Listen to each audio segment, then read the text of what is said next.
Good morning! Maraming salamat at pinapanood mo ang video na ito. Lalong-lalo na sa nakapanood sa unang video.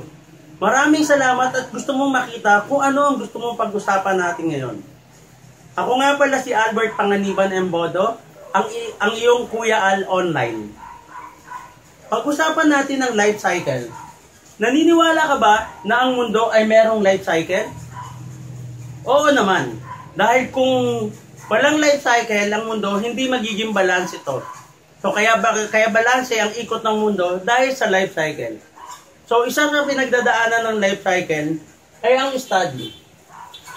Siyempre kailangan natin mag-aral at matuto, magbasa at sumulat.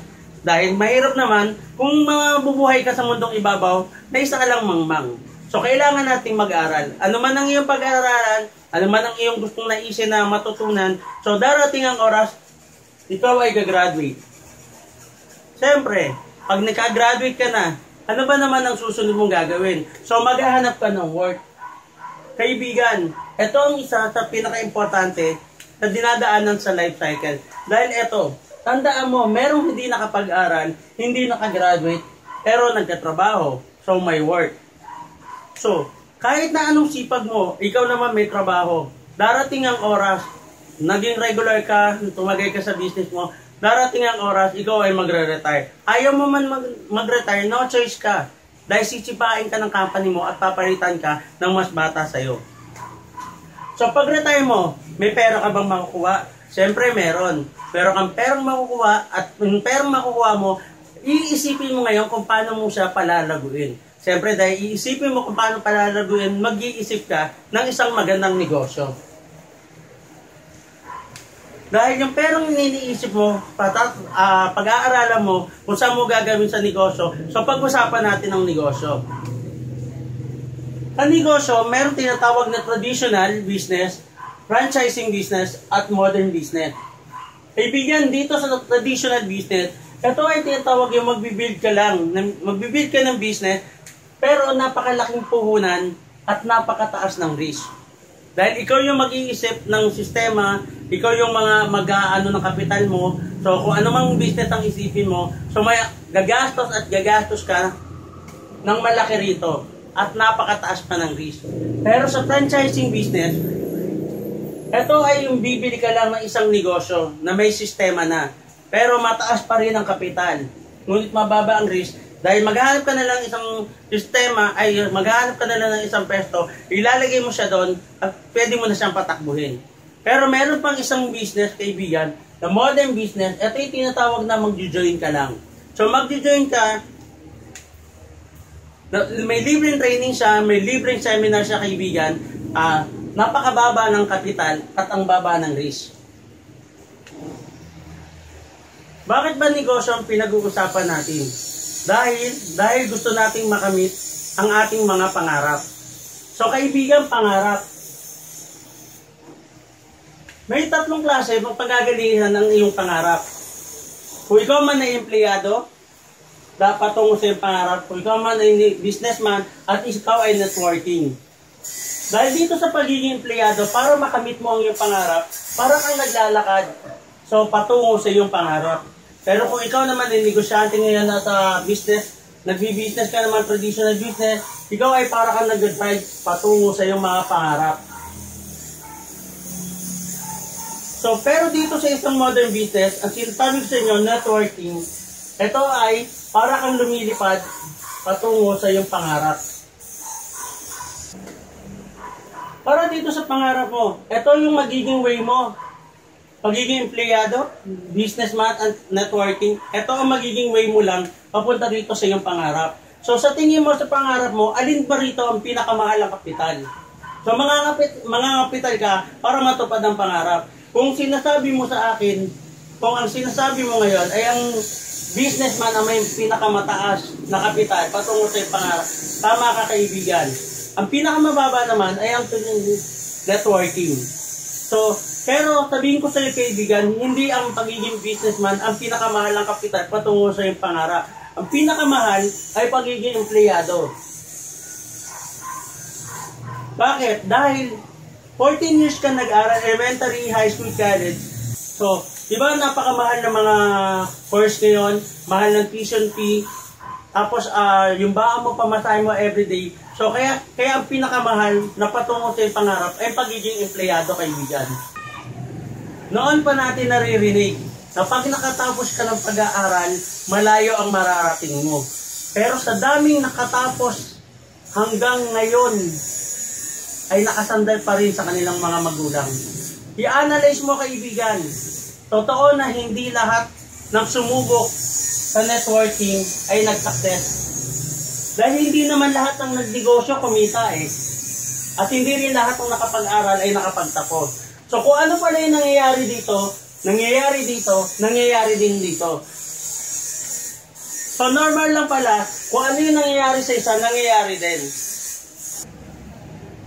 Kaya ngayon, kaibigan, meron akong ipapakita sa iyo na isang negosyo. Kung magustuhan mo, subukan mo. Kung di mo magustuhan, okay lang. Pero at least, tinignan mo, pinanood mo, tinapos mo ang video na to para magkaroon ka ng isang idea o napakagandang idea kung paano sisimulan ng pagiging negosyo, paano sisimulan ang isang negosyo. So, ang negosyong itong ino-offer ko sa iyo ay hindi walang katalo-talo. Makikita mo kung anong napakagandang opportunity na meron dito.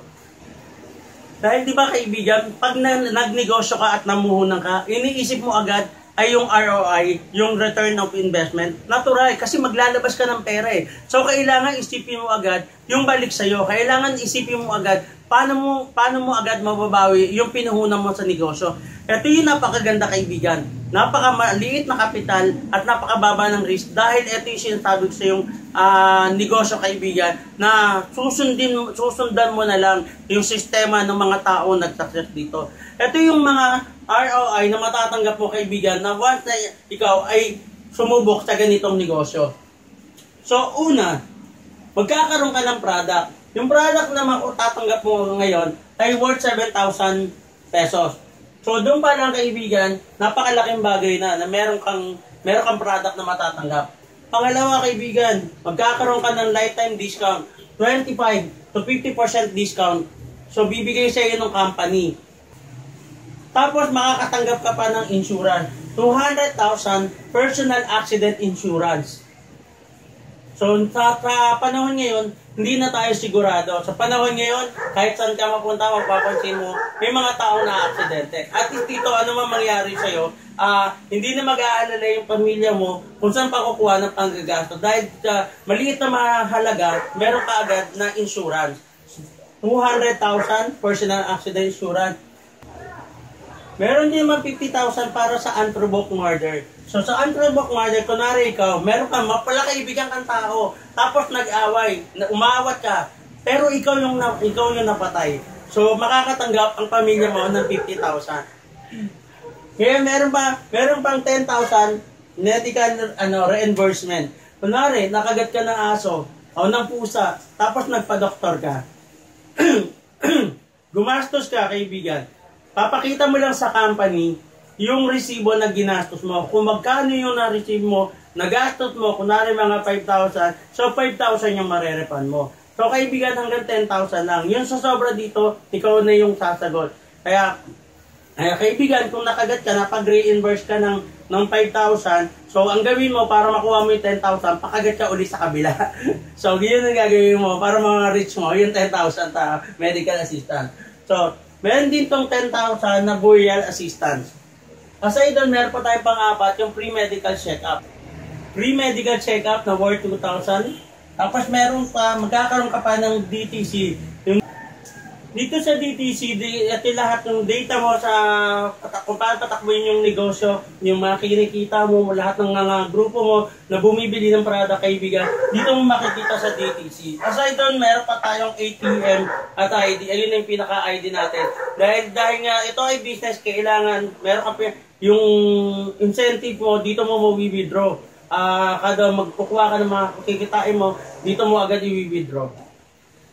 Ang kagandahan sa company, doon sa ATM mo, kunwari may commission ka, i-click mo lang doon sa DTC mo, everyday yung pwede mo na i-withdraw. Scholarship, ang kagandahan nito, kaibigan, yung scholarship ay no entrance examination. Pwede mong gamitin, kung di mo gamitin, pwede naman sa mga kakilala mo, sa mga kaibigan mo, Maski dun sa kaaway mo, kung meron ka man kaaway, pwede mong paggamit sa kanya o bigay mo sa kanya, sabi mo, mag-aaral ka kasi wala kang modo. So yun kaibigan. Napakaganda kasi transferable siya.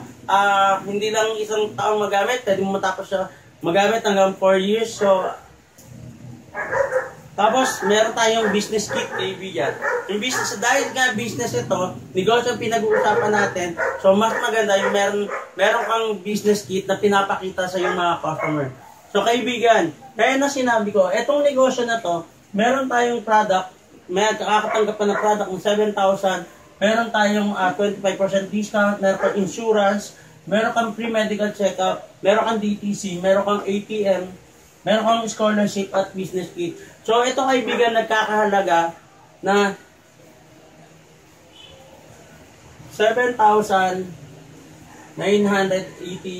pesos.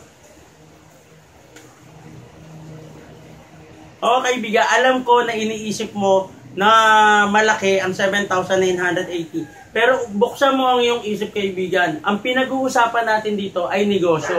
So, saan ka nakakita na yung pera mo worth 8,000 ay magiging isang ganap na negosyo na. So, may mga libreng training pa. So, kung iisipin mo, napakaliit na halaga lang ito.